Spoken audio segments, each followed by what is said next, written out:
In this video, I'm unboxing a high-performance 80 gigabit per second M.2 NVMe SSD enclosure. Here's everything laid out on the back, features, requirements, and what's inside the package. This one is branded VANGREE, and their team was kind enough to send it over for review, and I thank you. There are two models available. One supports 80 gigabit per second and the other 40 gigabits per second, which is more affordable if you don't need that higher speed for tasks like large file transfers or like 8K video editing. Everything I say here is based on my own testing and experience. You'll find the product link and a discount code in the description below. Wow, they include a Thunderbolt 5 cable too. If you want that 80 gigabit per second speed, this is the kind of cable you need. Very nice. You get two thermal pads and two tiny SSD stoppers. They keep your drive locked and help the heat dissipation too. And here's the plastic spacer strip, which you can break apart to help secure shorter SSDs like M.2 2230. I happen to have a 2230 sized SSD on hand, so I'll go ahead and demo how the spacer strip works. And finally, the user manual. You can always pause at any time to examine it because I'm flipping it through quickly. The affiliate links down below. If you decide to purchase through it, I'll get a small commission at no extra cost to you, and it'll help support this channel. So thank you. And now here's the star of the show, the VANGREE 80 gigabit per second enclosure with that sleek all-metal design and built-in active cooling, built-in fan with 3 vents, 2 on the sides and 1 on top. The design is clean and minimal. We've got the USB-C port and this little button for the fan. It's compact, and I have other enclosures I already own. I will show you a side-by-side comparison. Well, that was an easy open. Here's a look at the inside. Clean layout, solid build quality. This one up here is likely to be the Thunderbolt USB control chip, and room to fit drives from short 2230s all the way up to the full-size 2280s. The PCB with the M.2 connector and well laid out components. Closing the lid, it's very simple. Look for the little crease along the edge here. And the lid has the puzzle piece that placed it there. And the other side lined it up with the notch on the lid.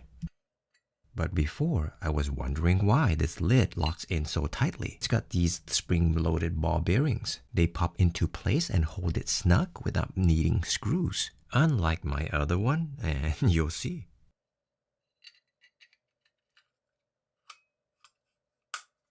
This is so convenient. This one that I want to compare to is made of full rugged aluminum with a grooved surface for passive cooling. Unfortunately, no fan inside. It relies entirely on the case design to dissipate heat quietly and efficiently. And this one is also similar, but it runs at slower speed. And this one also is similar at slower speed to the smaller one too. As you can imagine, I no longer use spinning hard drives or even SATA SSDs. Everything I use now is NVMe for the speed and size. Again, this is the 80 gigabit per second ultra-fast enclosure, boasting read speeds over 5,600 megabyte per second and write speed over 6,600 megabyte per second. Efficient cooling design, aluminum shell, cooling fan, heat vents, and thermal pads all built in to keep it cool. Alright, let's start with the silicone stopper. It holds the SSD in place. Simple compared to the ones you have to screw in. Speaking of screws, this enclosure needs to be unscrewed to get inside. And it's not just any screw. You would need a T5 Torx screwdriver, which has a tiny star-shaped tip, and we're not using this standard one. I'm going to test a couple of SSDs. I don't think I can reach that 7000 megabytes per second speed since my laptops only support 40 gigabit per second ports. That's the real bottleneck, not the SSD or the enclosure. More on that later. Also, I'll show you how this tiny 2230 size drive fits right in. I'm sorry, I'm all over the place, am I? Just a quick demo, sliding the SSD in, popping the silicone stopper, and then laying the thermal pad on top. Simple and done. But before I use the thermal pad, take a look at how this smaller 2230 size SSD fits right in. This is the cute little M.2 2230. Just place it in like others, but you'll need the spacer to hold it in place. That looks like a stick of chewing gum, maybe licorice flavor. That little arc goes right into the butt of the SSD. Yep, that's the technical term right now. Then just match the hole with the SSD's PCB and snap the spacer at that spot.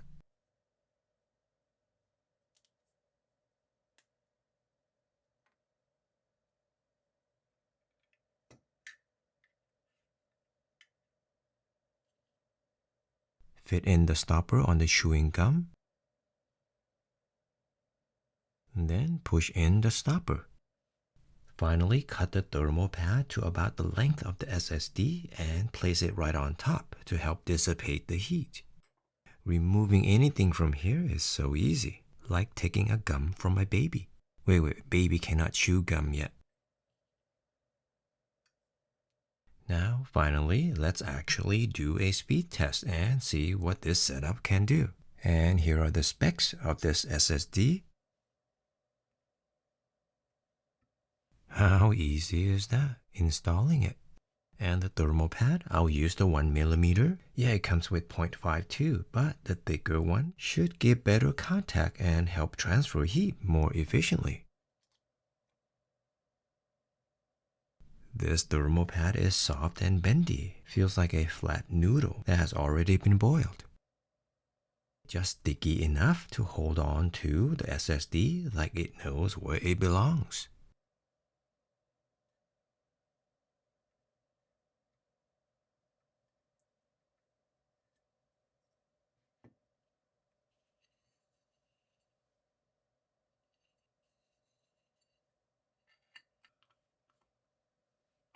So convenient and simple. Now the fan you're hearing is from the studio lights, one on each side of me. I'm not quite a big-time YouTuber yet to afford the quieter ones. And here once again are the specs for the SSD. As you notice, I have not turned on the fan on the enclosure yet. I'll do that on the second run. Of course, the video is sped up here. Read speed topped 3800, better than expected. Write speed around 1400, a bit under spec, but still solid for real use. Now turning the fan on by press and hold the fan button.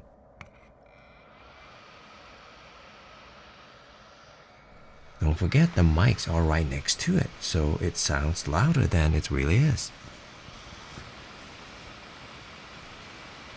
And here when the mics are away, still just a little loud.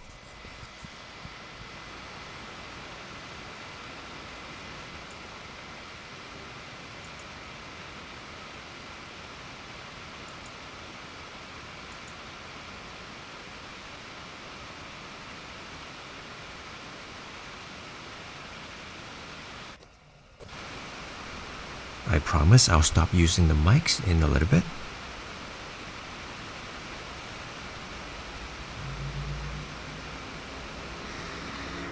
This is great. It's just warm, not hot at all, like my other enclosure that could fry an egg, seriously.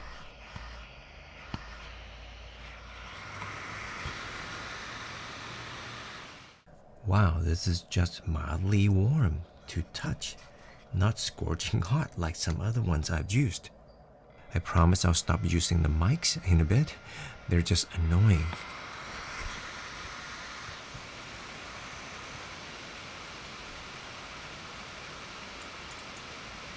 Going one last run.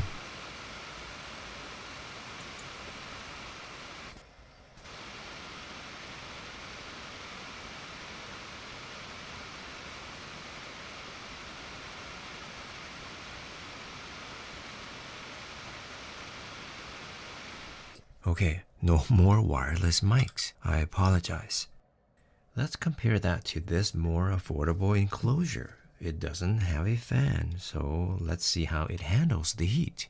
Not good, by the way, for your info. I kinda knew that already. Yeah, this one already have thermal pad sticker. These smaller ones I just use for quick file transfer or when I'm traveling. Nothing too heavy duty. So I let the SSD cool down a little bit for 15 minutes before this test. Have a look. As you can see, not even close.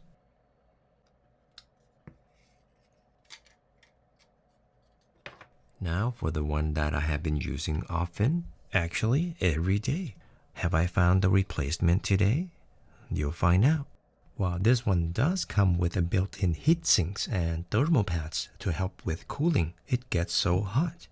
I sometimes worry it could damage the SSD inside. That's one disadvantage with this one. Another is that you'll need tools, a flathead and a T5 Torx screwdriver, just to keep it down inside and to open and close the enclosure. So, unless you moonlight as a watch repair guy, not the most convenient. So yeah, you can already see why the VANGREE enclosure with its built-in fan is just more practical and more user-friendly, and honestly, more peace of mind. And here, let's have a look at the speeds.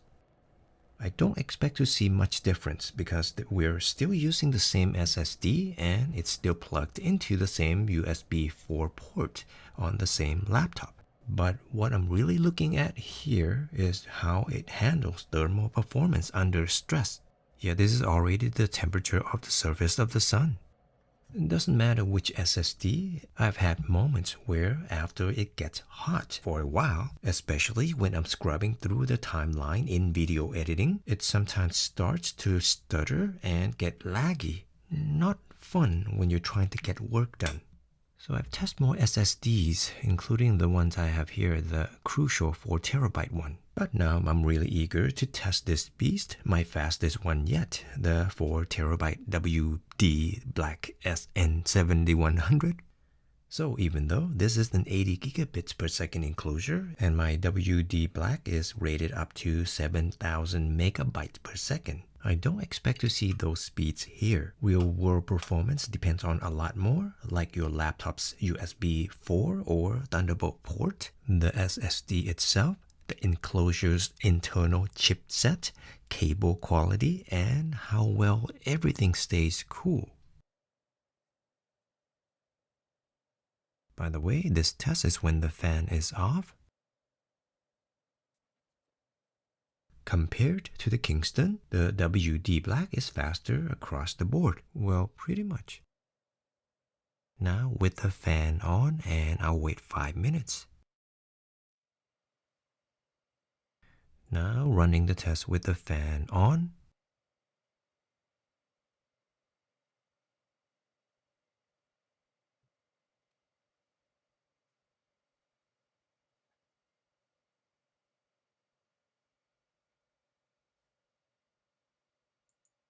Another run with the fan on.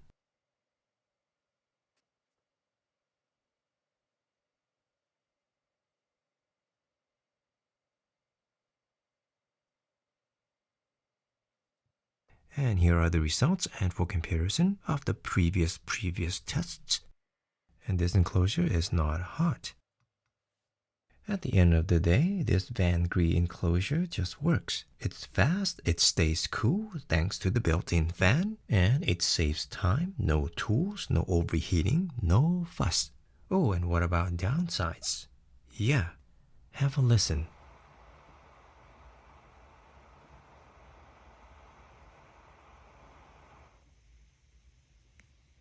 Well, when the fan is off and enclosure's just sitting there quietly. Out of nowhere, it'll spin up for a few seconds, especially in video editing during long voiceover sessions. It's not loud, but your mic will hear it. If you're not doing what I do now in a quiet room, recording voiceovers, then honestly, you will probably never notice. Let's hear the difference if I turn the fan on.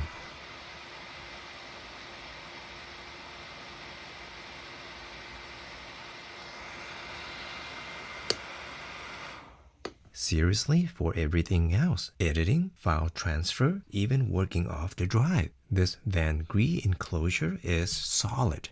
Cool temps, consistent speeds, no throttling, and it just works. I am genuinely impressed. So that's all I've got. Thank you for watching. Do come back for the next video.